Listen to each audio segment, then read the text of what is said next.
In Massachusetts, the town is rallying around a high schooler arrested by ICE on Saturday on his way to volleyball practice. Officials admit that this 18-year-old Marcelo Gomes Da Silva was not their target. Nevertheless, he is in their custody. There have been protests since the arrest, including a walkout at the school where he's a popular student. And Lilia Luciano is following the case for us. Lilia, good morning. Good morning to you, Tony. An attorney for Gomes Da Silva told us that he came to the U.S. when he was 7 years old. He came from Brazil, and up until recently, he was on a student visa, but that lapsed. Now, even though ICE agents were not even looking for the high school junior, he still faces removal proceedings.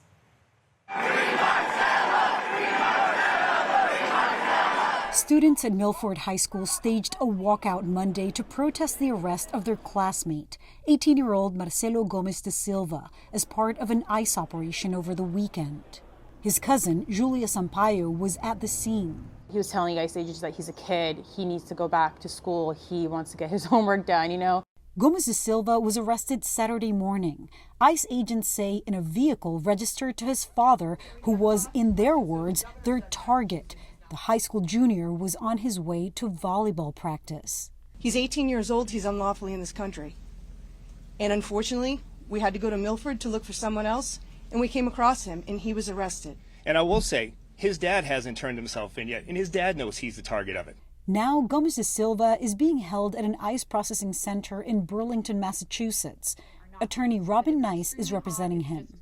His first words out of his mouth were, "It's horrible, I want to get out of here." Nice said her client first came to the U.S. from Brazil on a visitor's visa in 2013, and it later became a student visa, which expired several years ago. People hearing his story might think, well, he is undocumented. What's the problem with his deportation? I would tell those people that there is a process for this. There is no reason whatsoever why a kid with no criminal record should be detained. You can absolutely initiate removal proceedings without detaining someone. Gomes Da Silva's attorney told us that he will appear in court tomorrow for what's called an introductory hearing to start that removal process. But he also has a bond hearing where a judge will evaluate whether Gomes Da Silva can be released from custody while the process goes on. Lilia, thank you so much.